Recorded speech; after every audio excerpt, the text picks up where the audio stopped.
साबी, विपिन जी घबराए हुए चिल्लाकर के बोले।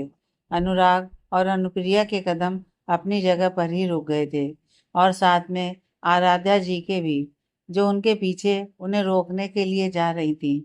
तीनों ने पीछे मुड़कर देखा तो साबी बेहोश फर्श पर गिरी हुई थी।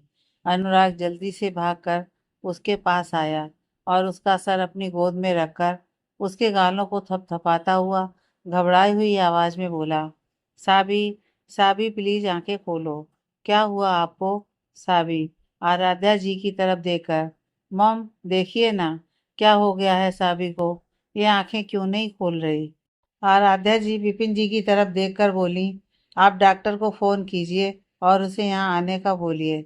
विपिन जी ने हाँ में सिर हिलाया और अपना फोन निकालकर डॉक्टर को कसम मेंशन ने आने का बोल दिया। अनुराग ने साबी को अपनी गोद में उठाया और उसे नीचे के ही एक रूम में बेड पर लिटा दिया। कुछ टाइम बाद डॉक्टर आई, सबको बाहर भेज दिया और खुद साबी को चेक करने लगी। जब डॉक्टर चेक कर रही थी तभी साबी को होश आ गया था। उसके अपने सर पर हाथ रख लिया क्योंकि अभी भी उसका सर घूम रहा था। अब आप कैसा फील कर रही हैं मिसेस कश्यप? डॉक्टर साबी को चेक करती हुई बोली। तो साबी वैसे ही लेटी हुई बोली, आई डोंट नो डॉक्टर, पर सिर बहुत घूम रहा है, चक्कर जैसा फील हो रहा है। हाँ, होता है ऐसी हालत में कभी कभी, बट इट्स नॉर्मल। मैं कुछ समझी नहीं doctor. Actually you are pregnant Mrs Kashyap, आप माँ बनने वाली हैं। वो इसलिए कभी कभी हो जाता है ऐसे, कोई घबराने वाली बात नहीं है। डॉक्टर मुस्कुराकर बोली, क्या सच में मैं माँ बनने वाली हूँ? साबी हैरानी और खुशी के मिले जुले भाव के साथ बोली। तो डॉक्टर ने हाँ में सिर हिला दिया था। यह बोलकर वो बाहर चली गई। बाहर भी सब परेशान खड़े थे। डॉक्टर के बाहर आने के बाद अनुराग परेशान होकर बोला, साबी, वो क्या हुआ उन्हें? साबी ठीक तो है ना? डॉक्टर मुस्कुराई और बोली, हाँ वो एकदम ठीक है, घबराने की या फिर परेशान होने की कोई बात ही नहीं है। विपिन जी और आराध्या जी की तरफ देखकर, मिठाई खिलाइए आप दोनों। विपिन जी और आराध्या जी दोनों एक दूसरे को देखने लगे। आराध्या जी खुश होकर बोली, क्या आप सच कह रही हैं? जी बिल्कुल, डॉक्टर मुस्कुराकर बोली। विपिन जी, आराध्या जी और अनुप्रिया तीनों के चेहरे पर बड़ी सी स्माइल थी। अनुराग को अभी तक कुछ समझ में नहीं आ रहा था कि आखिर चल क्या रहा है। यहाँ साबी बेहोश है और आपको मिठाई खानी है डॉक्टर। अनुराग रूम की तरफ देखता हुआ बोला। तो सब हंस दिए। अब आप सब हंस क्यों रहे हैं? मैंने कोई जोक तो नहीं सुनाया है। खैर, आप सब रहने दीजिए, मैं खुद ही देख लेता हूँ कि मेरी साबी कैसी है। यह बोलकर अनुराग रूम में जाने लगा तो आराध्या जी पीछे से खुश होकर बोली, पापा बनने जा रहे हैं आप अनुराग। आराध्या जी की बात सुनकर अनुराग के कदम ठिठक से गए। वो उन सब की तरफ मुड़ा तो सब मुस्कुरा रहे थे। मैं मैं पापा मैं पापा बनने वाला हूँ। अनुराग खुश होकर बोला। फिर थोड़ा रुककर, मैं साबी से मिलकर आता हूँ। यह बोलकर वो अपने रूम में चला गया। साबी बेड पर लेटी हुई थी और खुशी से अपने पेट को सहला रही थी। साबी, अनुराग उसके पास आकर बोला। तो साबी उठने लगी पर अनुराग ने उसे उठने नहीं दिया। बस लेटी रहिए आप। अनुराग भी उसके पास आकर बैठ गया था और अपने हाथ में उसका हाथ लेकर चूम लिया था। We are going to be parents Anurag, I am so so happy. Sabi भी अनुराग के हाथ को चूमकर बोली, मैं भी बहुत खुश हूँ। सोचा नहीं था कि हमारी लाइफ की इतनी खूबसूरत खुशखबरी ऐसे मिलेगी। मुझे तो यकीन ही नहीं हो रहा है साबी कि आप मॉम बनने वाली हैं। Oh god, I am so happy also. Anurag बहुत खुश हुआ। उसने साबी का चेहरा अपने हाथों में भर लिया और उसके पूरे चेहरे को चूम लिया था। आप अपना अच्छे से ख्याल रखना क्योंकि अब आप सिर्फ अकेली नहीं हैं। धीरे से साबी के पेट पर हाथ रखकर, यह भी है जो आने वाला है। अनुराग मुस्कुराकर बोला तो साबी उसकी तरफ देखकर बोली, आप कहीं मत जाइए ना। अनुराग, मैं बात करती हूँ पा से, वो जरूर मान जाएंगे। और अब तो मैं आपको कहीं नहीं जाने दूंगी क्योंकि अब मुझे सबसे ज़्यादा ज़रूरत आपकी है। आई नो साबी, पर मुझे जाना होगा। मैं आपको भी साथ ले चलता, पर अब मैं कोई रिस्क नहीं ले सकता हूँ क्योंकि आप मॉम बनने वाली हैं। अनुराग साबी के फोरहेड पर किस करते अपनी जगह से उठ गया था। साबी की आंखें नम हो चुकी थीं। ध्यान रखना आप अपना और बेबी का भी, यह बोलकर अनुराग जाने लगा। पर साबी रुंधे गले के साथ बोली, अगर आप गए तो मैं आपसे बात नहीं करूंगी। अनुराग साबी की तरफ मुड़ा और हल्का मुस्कुरा दिया। तो साबी बोली, मैं मजाक नहीं कर रही हूँ। अनुराग नामे से हिलाकर रूम से बाहर चला गया। बाहर आकर उसने वापस से अनुप्रिया का हाथ पकड़ा और बोला, चलो। पर अनुराग साबी, अनुप्रिया हैरान होकर बोली, क्योंकि उसे लगा था कि अब अनुराग अपना फैसला बदल लेगा। पर यहाँ तो अनुराग वहीं पर अड़ा हुआ था। वो यहीं रहेगी क्योंकि वो यहाँ ज़्यादा सेफ है। विपिन जी और आराध्या जी की तरफ देखकर, मैं अपनी हर रिस्पॉन्सिबिलिटी निभाऊंगा, पर तब तक यहाँ नहीं आऊँगा जब तक आप अपना फैसला नहीं बदल लेंगे पा। ये बोलकर अनुराग अनुप्रिया के साथ चला गया। आराध्या जी नम आंखों से उन्हें जाता हुआ देख रही थी। तभी पेट पर हाथ रखे साबी रूम से बाहर आई और रोते हुए इधर उधर देखने लगी। आराध्या जी उसे संभालते हुए बोली, क्या हुआ साबी? मम, अनुराग, साबी रोते हुए बोली और आराध्या जी के गले लग गई। बेटा बस करो, ऐसी हालत में रोते नहीं है, बच्चे पर असर होता है। और अनुराग कहीं नहीं गए हैं, यहीं तो हैं। आराध्या जी साबी के सर को सहलाती हुई बोली। पर साबी का तो रोना ही नहीं बंद हो रहा था। विपिन जी से ये सब बर्दाश्त ही नहीं हो रहा था, इसलिए वो वहां से अपने कमरे में चले गए। वहीं दूसरी तरफ अनुप्रिया के फ्लैट में अनुराग सोफे पर बैठा था और अनुप्रिया गुस्से में उसे घूर रही थी। क्या किया ये तुमने अनुराग? दिमाग खराब है तुम्हारा? बेवकूफ़ी की है तुमने आज। अपनी प्रेग्नेंट बीवी को छोड़कर आ गए, वो भी अपनी जिद की वजह से। मुझे नहीं चाहिए कुछ भी, ना मुझे वहाँ रहना है। आज तक जैसे रहती आई हूँ वैसे ही आगे भी रह लूँगी। अभी के अभी वापस जाओ और अंकल से सॉरी बोल देना। अनुप्रिया अनुराग के ऊपर भड़कते हुए बोली, मैं कहीं नहीं जाऊँगा और आप सावी की फिक्र मत कीजिए। वो अपना और बेबी का ध्यान रख लेगी। वो अकेली थोड़ी है, मम और पा हैं वहाँ। बड़े आराम से अनुराग बोला। इस हालत में एक बीवी को सबसे ज्यादा जरूरत उसके पति की होगी। तुम अब भी नहीं समझ रहे हो अनुराग? तुम ना सच में पागल हो गए हो। अनुप्रिया अपने सिर पर हाथ रखकर बोली, ओके, तो मैं ऑफिस जा रहा हूँ, आप चलोगी क्या? अनुराग अपनी जगह से खड़ा होकर बोला। तो अनुप्रिया बोली, मुझे कहीं नहीं जाना है और शाम को यहाँ मत आना, सीधा घर चले जाना। मैं तो यहीं आऊँगा। ये बोलकर अनुराग वहां से चला गया। अनुप्रिया अपने पैर पटकते हुए रह गई। शाम का वक्त अनुराग ऑफिस से वापस अनुप्रिया के फ्लैट ही आ गया था। अनुप्रिया को तो बहुत गुस्सा आ रहा था अनुराग पर वो कर भी क्या सकती थी, क्योंकि वो जानती थी कि अगर अनुराग जिद पर अड़ जाए तो वो अपनी बात मनवाए बिना पीछे नहीं हटता था। अनुराग ने हाथ मुंह धोया और आकर डाइनिंग टेबल पर बैठ गया। आज उसे सच में बहुत भूख लगी थी। एक सर्वेंट ने आकर उसे खाना परोसा। उसने अपने सामने बैठी अनुप्रिया की तरफ देखा, जो उसे अभी भी गुस्से में घूर रही थी। लगता है सुबह का गुस्सा शांत नहीं हुआ आपका। अनुराग उसकी तरफ देखकर मुस्कुरा दिया और बोला। अनुराग की बात सुनकर अनुप्रिया भड़कते हुए बोली, ये जो तुम मुस्कुरा रहे हो ना अनुराग, कसम से मेरा ना खून उबल रहा है। मन तो कर रहा है कि तुम्हें यहाँ से लात मारकर बाहर फेंक दिया जाए। अनुप्रिया की बात सुनकर अनुराग के चेहरे पर और भी बड़ी स्माइल आ गई, जिसे देखकर अनुप्रिया ने गुस्से में ही अपनी आंखें बंद कर ली थी। वो खुद अपनी जगह से उठी और गुस्से में बोली, आराम से खाओ बैठकर, पागल कहीं की। दिमाग का ना स्क्रू सच में ढीला हो गया है तेरा। ये बात चाहे लिखा ले मुझसे। सबसे बड़ा बेवकूफ नजर आ रहा है तू मुझे इस वक्त। यह बोलकर वो पैर पटकते हुए वहीं रखे सोफे पर बैठ गई और अपना सिर पकड़ लिया। अनुराग ने एक नज़र अनुप्रिया को देखा, जो अपना सिर पकड़े बैठी थी, और फिर सामने प्लेट में देखा जहाँ खाना निकाला जा चुका था। उसने अपने कंधे उचकाए और खाना खाने के लिए जैसे ही एक निवाला मुंह में डालने को हुआ, तभी उसे साबी की याद आ गई। वो सोचकर उसने हाथ में पकड़े खाने के उस निवाले को वापस प्लेट में रखा और जल्दी से अपना फ़ोन निकालकर साबी को मिला दिया। पर उसके हाथ निराशा ही लगी, क्योंकि फ़ोन की रिंग जाने से पहले वो ऑटोमेटिकली डिस्कनेक्ट हो रहा था। उसने काफ़ी ट्राई किया, पर हर बार यही हुआ। अब उसे हंसी आ रही थी, इसलिए वो ठहाके लगाकर हंसने लगा। अनुराग को अचानक से हंसता देख अनुप्रिया चिढ़कर उसे देखने लगी। ओए, अब क्या नशा चढ़ गया है जो पागलों की तरह बिना बात के ही हंस रहे हो? और तुम इतनी टेंशन वाले माहौल में भी कैसे हंस सकते हो? अपने दांतों को पीसते हुए वो बोली।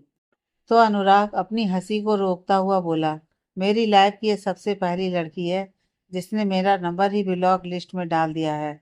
यह काम उसने एकदम सही किया है। अरे, मैं तो कहती हूँ, नंबर की क्या, उसने तो तुझे अपनी लाइफ से ही ब्लॉक कर देना चाहिए, तब पता चलेगा तुझे। अनुराग को घूरती हुई अनुप्रिया बोली। अनुराग ने अपना सिर नामे हिलाया और फिर आराध्या जी को कॉल कर दिया। एक दो रिंग जाने के बाद ही उन्होंने फ़ोन रिसीव कर लिया। अनुराग, मम, सब ठीक है वहाँ? हाँ, सब ठीक है। कहाँ हो? अनुप्रिया के फ्लैट में। अच्छा मम, आप सबने डिनर कर लिया? हाँ, बस अभी किया है। आपके पापा रूम में चले गए हैं और साबी बस अभी अभी ही रूम में गई है। आराध्या जी बोली। तो अनुराग बोला, बहुत ज़्यादा रो रही थी क्या वो? हाँ, रो रो कर बुरा हाल कर लिया था। बहुत समझाने के बाद रोना बंद किया है। उन्होंने खाना खाया क्या? खा ही नहीं रही थी वो तो ज़बरदस्ती खिलाया है, यह बोलकर कि खुद के लिए ना सही, पर अपने बच्चे के लिए ही खा लो, तब कहीं थोड़ा बहुत खाया है। आराध्या जी बुझी आवाज़ में बोली, जिसका आवाज़ अनुराग को भी हो गया था। वो बातों को बदलता हुआ बोला, अच्छा ठीक है, उन्हें बोल देना कि कल ऑफिस आ जाएं। मैंने डॉक्टर से बात कर ली है, उन्होंने कहा है कि वो अपना डेली रूटीन फॉलो कर सकती हैं, कोई प्रॉब्लम नहीं है। ठीक है बेटा, ध्यान रखना अपना। ये बोलकर आराध्या जी ने फोन रख दिया और वो भी हॉल से उठकर अपने कमरे में चली गईं। विपिन जी बेड से टेक लगाए किसी गहरी सोच में गुम थे, इसलिए उनको आराध्या जी के रूम में आने का भी पता नहीं चला। वो कपड़े चेंज करके बेड पर लेट गईं। तब जाकर कहीं विपिन जी अपने होश में आए। उन्होंने साइड में देखा तो आराध्या जी उनसे मुंह फेर कर लेटी हुई थी। कहीं ना कहीं उन्हें यह बात अच्छी नहीं लगी, पर उन्होंने कहा कुछ नहीं और खुद भी अपने साइड का लैंप बंद करके लेट गए। और जैसे ही अपनी आंखें बंद की, साबी का रोता हुआ चेहरा उनकी आंखों के सामने घूमने लगा। फोन रखने के बाद अनुराग ने भी चुपचाप खाना खाया और वहां से उठता हुआ अनुप्रिया की तरफ देखकर बोला, कल से आप भी ऑफिस आ रही हैं मेरे साथ, तो तैयार रहना। यह बोलकर बिना अनुप्रिया की हाँ या ना सुने दूसरे रूम में चला गया। अनुप्रिया भी इरिटेट होकर अपने रूम में चली गई। वो सीधा बेड पर लेट गई। उसे सच में अनुराग पर बहुत गुस्सा आ रहा था, पर वो कर कुछ भी नहीं पा रही थी। गुस्से को शांत करने के लिए उसने लंबी लंबी सांसें लेना शुरू कर दिया। कुछ देर बाद ही वो नॉर्मल हो चुकी थी। वो उठकर बेड पर बैठ गई और अपने चेहरे पर हाथ फेरने लगी। जैसे ही उसकी उंगलियों ने उसके होठों को छुआ, अचानक से उसे रुद्राक्ष की याद आ गई। उसने कस के अपनी आंखें बंद कर लीं, पर अभी भी उसकी उंगलियां उसके होठों को ही छू रही थीं। उसे वो पल याद आया जब रुद्राक्ष के होठ उसके होठों से जुड़े हुए थे और रुद्राक्ष के होठ धीरे धीरे उसके होठों पर चल रहे थे। यह एहसास वो अभी भी अच्छे से महसूस कर पा रही थी। उसके दिल में एक अजीब सी हलचल मच गई। कुछ वक्त पहले जिस चेहरे पर गुस्सा था, अब वही चेहरा सुर्ख लाल हो चुका था। यह एहसास उसके लिए नया था, जो रुद्राक्ष के साथ ही उसे पहली बार महसूस हुआ था। उसके कॉलेज में उसके बहुत से दोस्त थे, पर वो कभी भी किसी के साथ भी रिलेशन में नहीं आई थी, क्योंकि वो उन सब के लिए कुछ महसूस ही नहीं कर पाई थी, सिवाय दोस्ती के, वो भी एक हद तक। जो वो इस वक्त रुद्राक्ष के लिए फील कर रही थी, यह कुछ नया था और एकदम अलग भी। उसके चेहरे पर एक प्यारी सी स्माइल थी। उसके अपने चेहरे को अपनी हथेलियों में छुपाया और बेड पर वापस से लेट गई।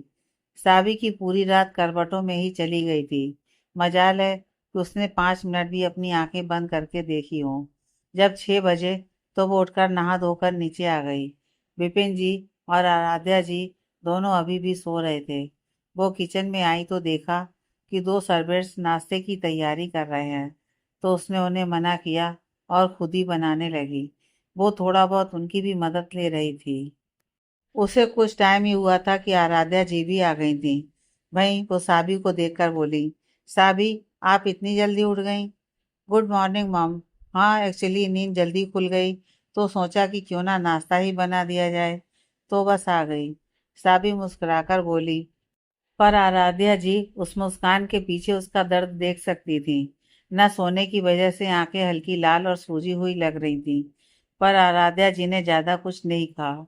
नाश्ता बनने के बाद आराध्या जी ने साबी से ऑफिस जाने की बात की, तो साबी ने बस हाँ में सिर हिला दिया था। आराध्या जी ने नाश्ते को टेबल पर रख दिया। विपिन जी भी उठकर आ चुके थे नाश्ते के लिए। आज डाइनिंग टेबल पर अजीब सी शांति थी। इसी शांति के बीच तीनों ने अपना अपना नाश्ता लिया। साबी ऑफिस जाने के लिए तैयार होने चली गई और विपिन जी अपने रूम में, क्योंकि कल की बात उन्हें बहुत इफेक्ट कर गई थी। आराध्या जी भी वहीं सोफे पर आकर बैठ गई थी। कुछ देर बाद जब साबी तैयार होकर आई, तो आराध्या जी उसे टोकते हुए बोली, बेटा ये क्या है? क्या? क्या है मॉम? साबी ने कंफ्यूजन में उनकी तरफ देखा, तो आराध्या जी उठकर साबी के पास आकर खड़ी हुई और उसके पैरों की तरफ इशारा करके बोली, हील्स? हाँ, कुछ प्रॉब्लम है क्या? हाँ, बिल्कुल प्रॉब्लम है साबी। अब आप प्रेग्नेंट हैं और एक प्रेग्नेंट लेडी को हील्स नहीं पहननी चाहिए, क्योंकि गिरने का डर होता है बेटा। अगर पैर लड़खड़ा गए और आप गिर गईं तो पता है ना कि क्या हो सकता है।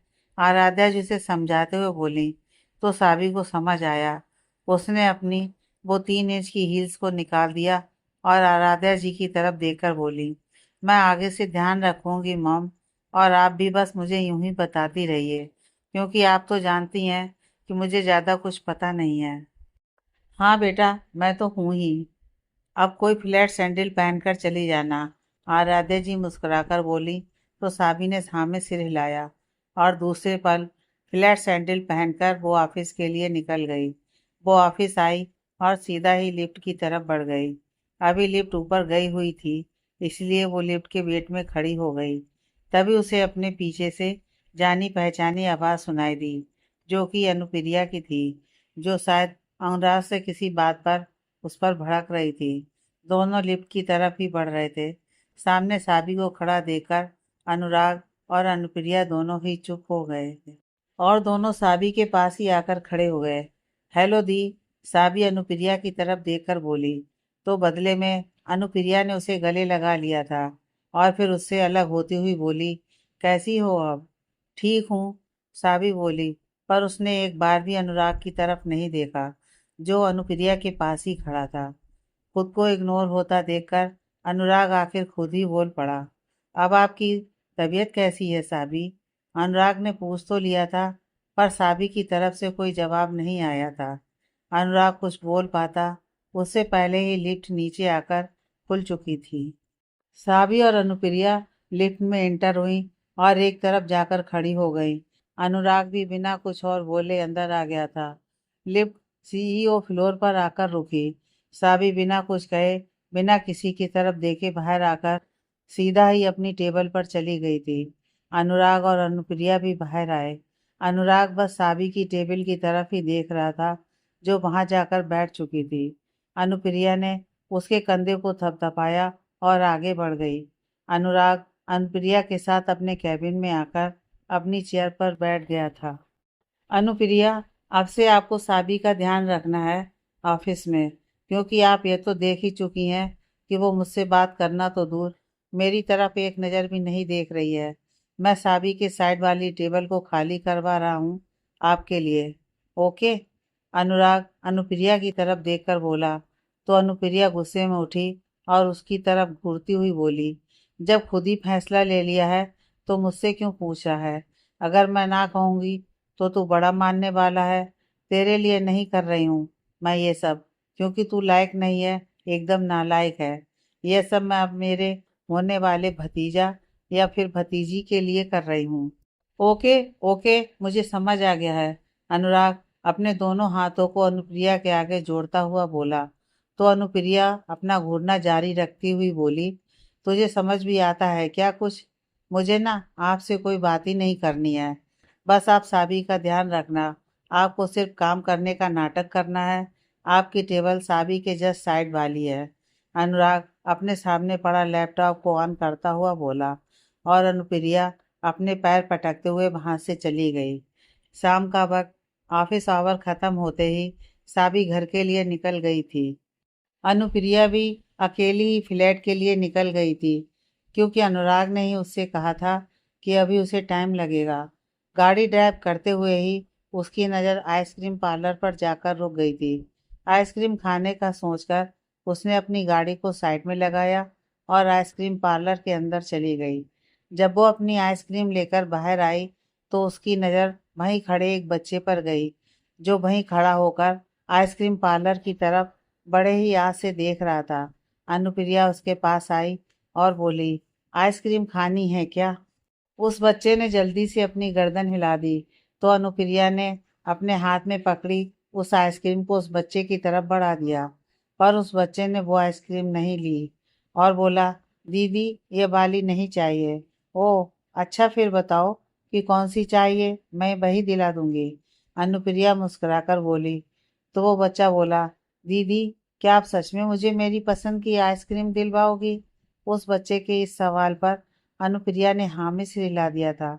तो वो बच्चा बोला, फिर क्या आप मेरे दोस्तों को भी दिला दोगी? उन्हें भी आइसक्रीम बहुत पसंद है। अच्छा ठीक है, दिला दूंगी। पर कहाँ हैं तुम्हारे फ्रेंड्स? जाओ बुला लाओ उन्हें भी। अनुप्रिया उस बच्चे के गाल को छूती हुई बोली। तो बच्चा खुश होकर वहां से चला गया और जल्दी से अपने दो और दोस्तों को भी अपने साथ ले आया। दीदी ये हैं मेरे दोस्त, आप इन्हें भी दिलवाओगी ना आइसक्रीम? वो बच्चा अपने दोनों दोस्तों के हाथ को पकड़े अनुप्रिया के सामने खड़ा था और उसे ही देख रहा था। तो अनुप्रिया मुस्कुराकर बोली, ठीक है चलो अंदर चलते हैं, फिर जिसको जो पसंद है वो ले लेना। वो तीनों बच्चे और अनुप्रिया आइसक्रीम पार्लर में आए।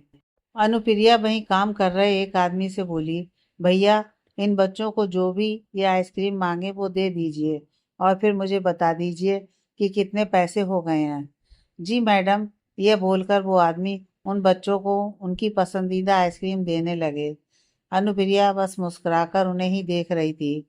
तभी उसके कानों में एक जानी पहचानी आवाज पड़ी, ओह आइसक्रीम खिलाई जा रही है, तो क्या मैं भी मेरी पसंदीदा आइसक्रीम ले लूं मिस मुंहफट?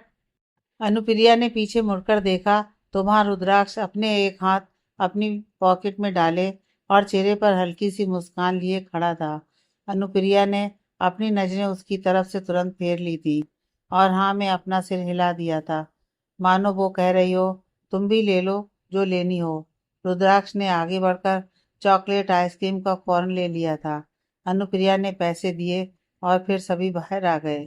वहीं पास में ही बैठने के लिए बेंच रखा हुआ था। अनुप्रिया और वो तीनों बच्चे वहां जाकर बैठ गए। रुद्राक्ष के बैठने के लिए जगह ही नहीं थी, इसलिए वो उन सबके पास ही खड़ा हो गया और अपनी आइसक्रीम एंजॉय करने लगा। वो बैठी बैठी अपनी तिरछी नजरों से उसे देख रही थी, जिसका पता रुद्राक्ष को बिल्कुल नहीं था, क्योंकि वो तो जल्दी जल्दी अपनी आइसक्रीम खा रहा था, इसी डर से कि कहीं उसकी वो आइसक्रीम पिघल ना जाए। ये तू क्या कर रही है अनुप्रिया? क्यों देख रही है इस लंगूर को?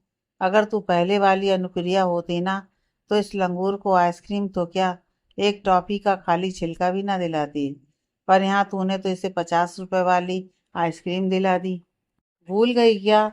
इसने तुझे तेरी परमिशन के बगैर किस किया है।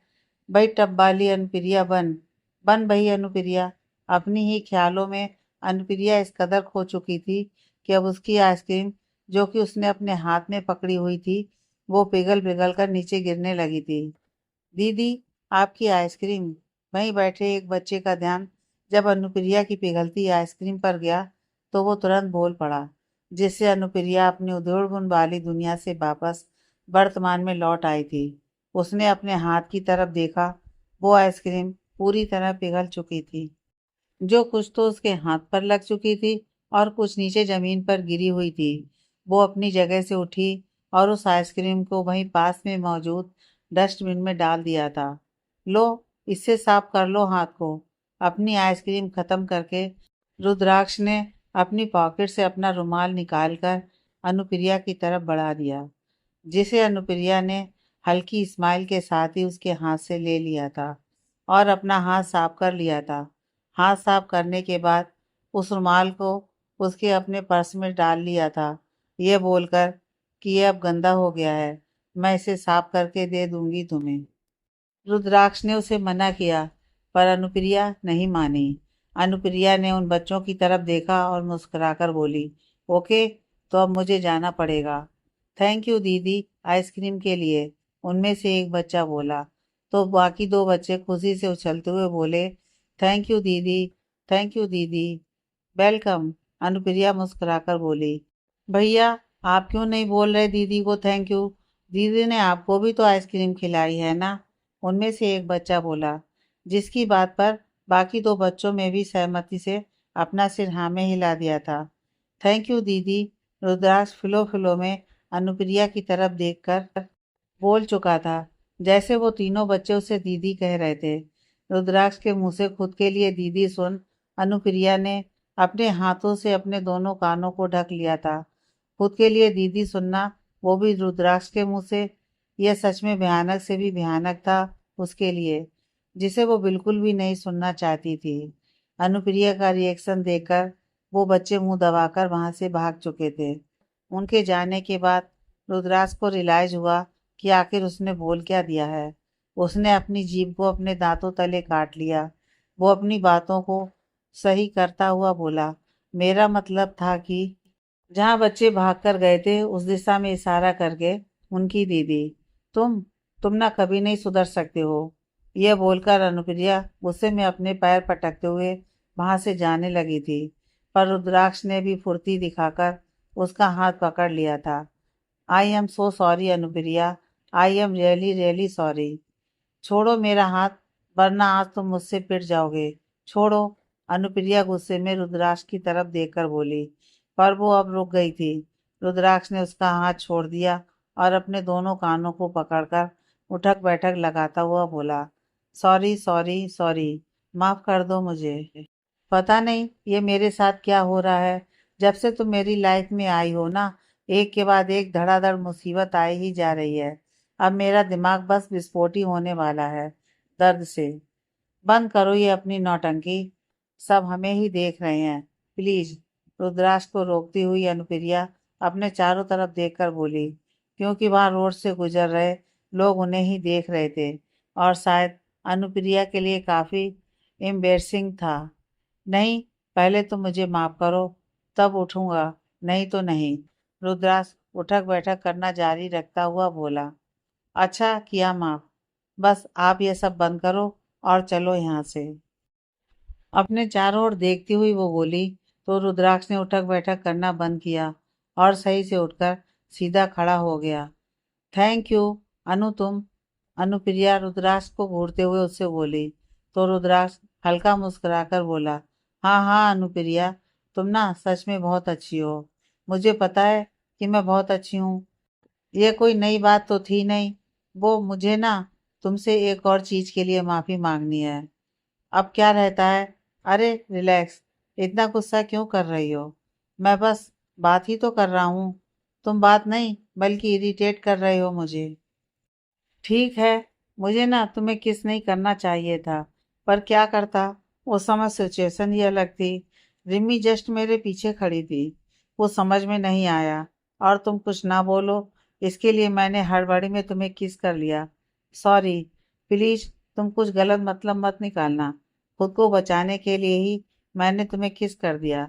रुद्राक्ष अपनी नजर नीचे करता हुआ बोला, अच्छा, अगर मेरी जगह वहां कोई और लड़की होती, क्या तब भी तुम खुद को बचाने के लिए उसे किस कर देते?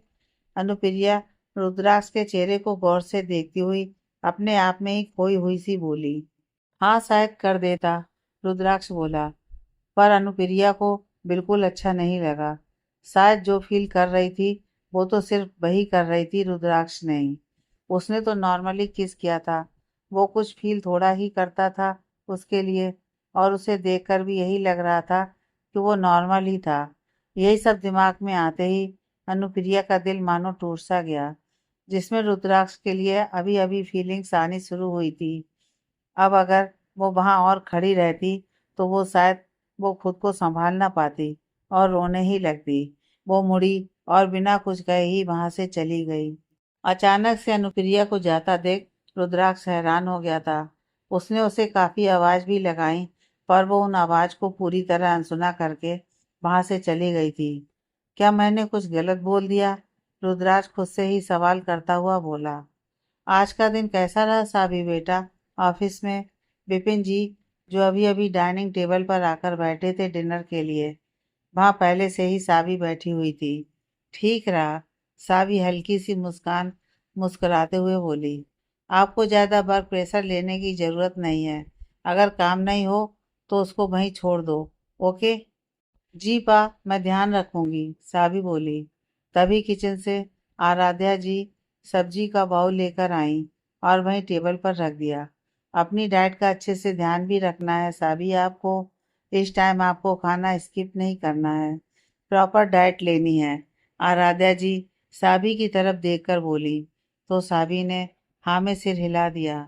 तीनों थोड़ी बहुत बातें करते हुए डिनर करने लगे।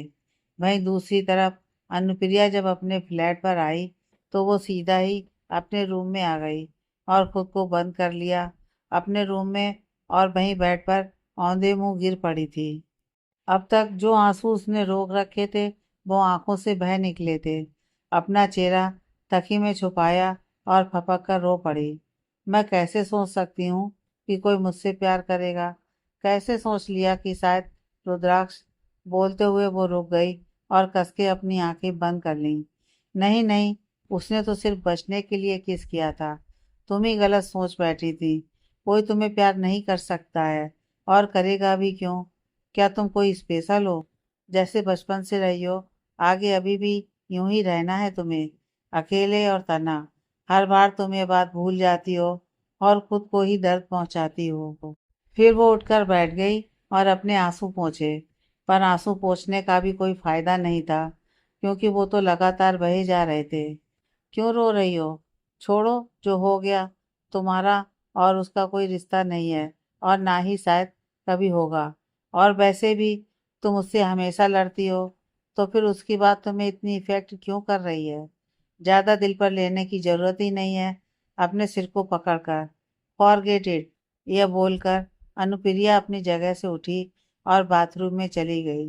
कुछ टाइम बाद अनुराग भी आ गया था। दोनों ने डिनर किया और एक दूसरे को गुड नाइट बोलकर अपने अपने रूम्स में चले गए।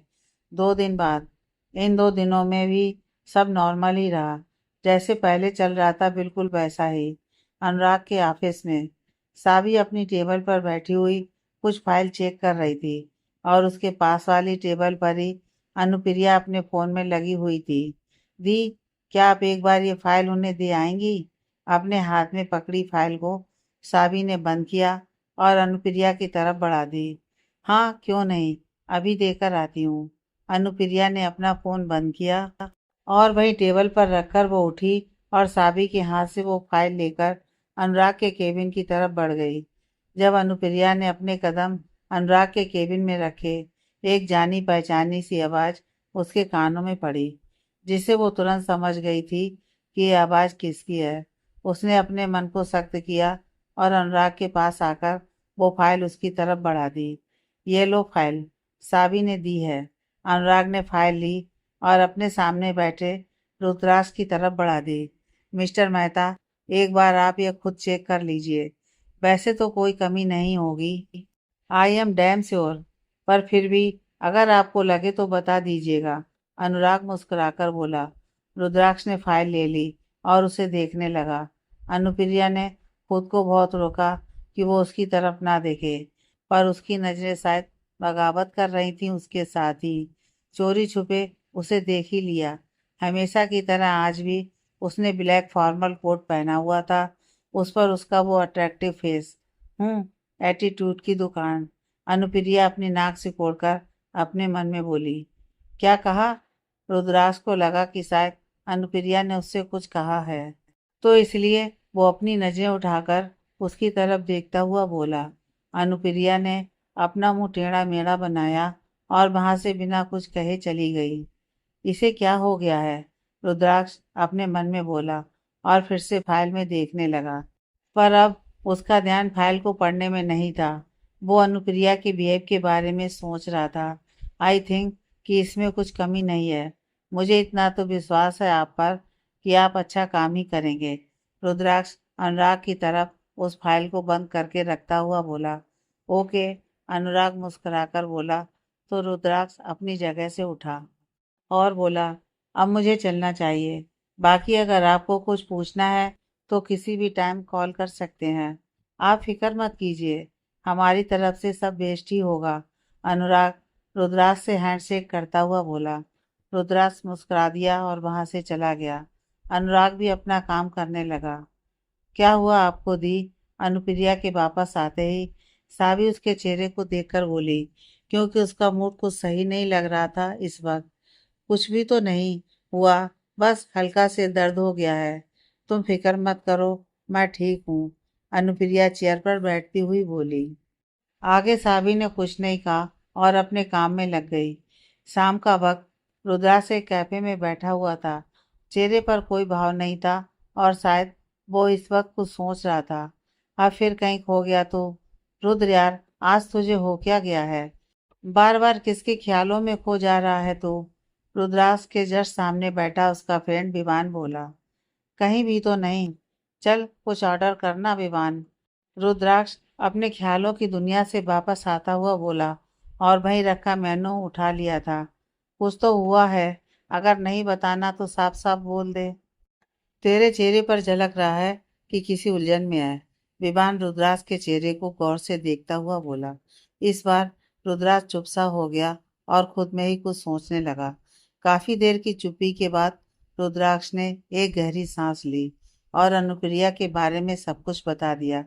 आखिर में वो बोला, और उस दिन उसने मुझसे पूछा कि अगर वहाँ कोई और लड़की होती तो क्या मैं उसे भी किस करता, खुद को बचाने के लिए। तो मैंने उससे कहा शायद कर देता। फिर कुछ सोचते हुए यह बात सुनकर वो बिना कुछ कहे ही वहां से चली गई। पर क्यों, कुछ समझ में नहीं आया उसका ये बिहेवियर मुझे। सारी बात सुनने के बाद विवान भी कुछ सोचने लगा। रुद्राक्ष विवान की तरफ देखने लगा। शायद वो उसके बोलने का इंतजार कर रहा था। आई थिंक कि उस लड़की के दिल में तुम्हारे लिए फीलिंग्स है, इसलिए तो उसे बुरा लगा कि अगर उसकी जगह कोई और लड़की होती तो तुम उसे भी किस कर देते। नहीं नहीं, ऐसा नहीं है। वो तो हमेशा मुझसे लड़ाई करती रहती है। तो इससे ये साबित नहीं हुआ कि उसके दिल में तुम्हारे लिए फीलिंग्स नहीं है। और शायद तुम्हें ये पता नहीं है कि तकरार से ही मोहब्बत होती है।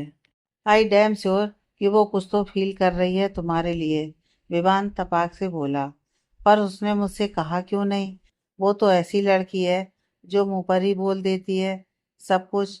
मुंह फट है, एकदम जो दिल में होता है वही जुबान पर होता है। रुद्र, है तो वो भी एक लड़की ही ना। और लड़कियां पास रहेंगी पर दिल की बात नहीं कहेंगी। बहुत कम ही अपने दिल की बात जुबान पर लाती हैं। तू मान या ना मान, पर उस लड़की के दिल में तेरे लिए सॉफ्ट कॉर्नर है। बेशक तू हाथ से हाथ मार ले। विवान एक तिरछी मुस्कान मुस्कुराता हुआ बोला। विवान की बात सुनकर एक बार फिर से रुद्राक्ष सोच में पड़ चुका था।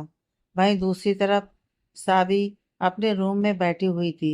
आंखें पूरी तरह आंसुओं से भरी हुई थी, पर चेहरे पर स्माइल थी, वो भी बड़ी वाली। हाथ में फोन पकड़ा हुआ था। शायद वो एक वीडियो कॉल थी।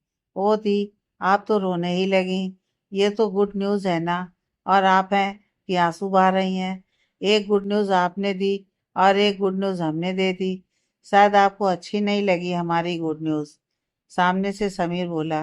अरे, मैं बहुत हैप्पी हूँ। और ये आंसू तो खुशी के हैं। मैं यही तो चाहती थी कि तुम दोनों अपने पैरों पर खड़े हो जाओ। और जब आज वो दिन आया है ना, तो आंखें छलक पड़ी खुशी से। मैं बहुत खुशी हूँ तुम दोनों के लिए। तुम दोनों यूं ही तरक्की करते रहो।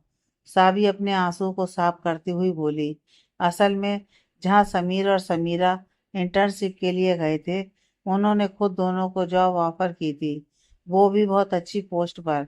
और ये दोनों के लिए एक गोल्डन चांस था जिसे दोनों ने एक्सेप्ट कर लिया था। थोड़ी देर बात करने के बाद साबी ने फ़ोन रख दिया और डिनर के लिए नीचे चली गई। समय बीत रहा था पर सब पहले जैसा ही था। साबी ऑफिस जाती पर अनुराग से बात करना तो दूर, उसे नज़र उठाकर भी नहीं देखती थी। अनुराग भी समझ रहा था साबी की नाराज़गी को, पर वो अनुप्रिया के जरिए उससे बात कर लेता था। अनुप्रिया ने भी अपने दिल में पैदा हो रही रुद्राक्ष के लिए फीलिंग को खुद में ही कहीं घोट लिया था। ज़्यादा नहीं, पर उसके दिल में रुद्राक्ष के लिए एक छोटी सी ही सही पर शायद जगह बन गई थी, जिसे अनुप्रिया हमेशा झुठला देती थी।